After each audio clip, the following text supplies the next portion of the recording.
भाजपा से सांसद के खिलाफ टिकट मांग रहे होर्डिंगबाज नेता। टिकट के दावेदारों ने लोकसभा चुनाव समझ लिया गुड्डे गुड़िया का खेल। मुकेश बोले, टिकट तो कोई मांग सकता है। लोकसभा चुनाव की तैयारियां हैं और भाजपा से सांसद मुकेश राजपूत के मुकाबले कई अजब गजब दावेदार मैदान में हैं। जातिगत आंकड़ों के हिसाब से शाक्य और लोधी बिरादरी के नेता फर्रुखाबाद सीट से टिकट की दावेदारी कर रहे हैं। सबसे खास बात यह कि इनमें से अधिकांश होर्डिंग लगाकर और वॉल पेंटिंग कराकर टिकट पाना चाहते हैं। बाकी मोदी और योगी के नाम चुनाव जिता ही देगा। अजीबोगरीब स्थिति ये है कि सुरेश राजपूत तो भाजपा से निष्कासित होकर भाजपा से ही टिकट मांग रहे हैं, लेकिन इन दावेदारों के बीच सांसद मुकेश राजपूत सुनिश्चित हैं। राजपूत कहते हैं कि टिकट तो कोई भी मांग सकता है। अमृतपुर विधानसभा चुनाव का मंजर आपको याद होगा। किसी प्रकोष्ठ के अध्यक्ष रहे सुरेश राजपूत पार्टी से विद्रोह कर भाजपा उम्मीदवार सुनील शाक्य के खिलाफ चुनाव लड़ गए थे। इसके बाद वो भाजपा से निकाल दिए गए थे, लेकिन सड़क किनारे खंभों पर नजर डाले तो पता लगता है कि सुरेश राजपूत 40 लोकसभा क्षेत्र से भाजपा के टिकट के दावेदार हैं।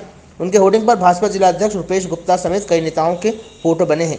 एटा से चुनाव लड़ चुके डॉक्टर अशोक रत्न शाक्य के ही होर्डिंग पर भी चौराहे चौराहे पर लगे गए हैं। विकास राजपूत के भी होर्डिंग प्रमुख स्थानों पर लगे हैं। भाजपा प्रदेश अध्यक्ष भूपेंद्र चौधरी को महंगा गिफ्ट देते हुए भी वो दिखे थे। दिलीप कुमार दुबे ने भी होर्डिंग के जरिए लोगों को दीपावली की शुभकामनाएं दी। भाजपा की बैकग्राउंड वाले होर्डिंग में लिखा है, कई राष्ट्रीय दायित्वों का निर्वहन। मजे की बात तो ये है कि इनमें से कोई भी पिछले 30 सालों से कभी भी भाजपा की राजनीति में सक्रिय नहीं दिखा। अभी टिकट की दावेदारी ही चल रही है और अभी इनमें से किसी न किसी का फ़ोन तो उठता है और ना ही कॉल बैक आता है। 2 बार के सांसद मुकेश राजपूत तीसरे चरण के लिए साल भर से तैयारी कर रहे हैं। जहां मौका मिलता है वो अपनी उपलब्धियां गिनाते हैं। कई चुनावों में अपने प्रतिद्वंदी रहे पूर्व केंद्रीय मंत्री सलमान खुर्शीद को घेरते हैं। होर्डिंग बैनर से टिकट मांग रहे नेताओं से वो कतई विचलित नहीं है। राजपूत कहते हैं कि टिकट तो कोई भी मांग सकता है। पार्टी में सभी नेताओं को अपना अधिकार है टिकट मांगने का, और यहाँ जिसे टिकट मिलती है वो चुनाव लड़ता है, बाकी सब लोग एक दूसरे का सहयोग करते हैं। टिकट मांगने तक सब स्वतंत्र है।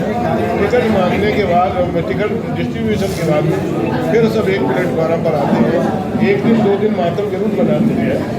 मातम के साथ तो फिर वो ईमानदारी से चुनाव लड़ने के लिए अपने कैंडिडेट को लड़ाते हैं। जनता के साथ नाइंसाफी नहीं होगी जिन लोगों ने 10 साल कोई काम नहीं किया वो टिकट मांग रहे हैं। मांगने का अधिकार सबका है, लेकिन आदमी को जोर आजमाइश तो करनी चाहिए। अखाड़े में आना चाहिए। जो दिखेगा नहीं वो बिकेगा कैसे? अब वही कैंडिडेट जब सामने आएंगे तो दिखेंगे, तभी उसका मूल्यांकन होगा। अच्छे बुरे का मूल्यांकन होगा, तभी पार्टी भी मूल्यांकन करेगी। राय आम जनमानस की जो राय होगी उसी पर विचार होगा। खबर सिर्फ सच की।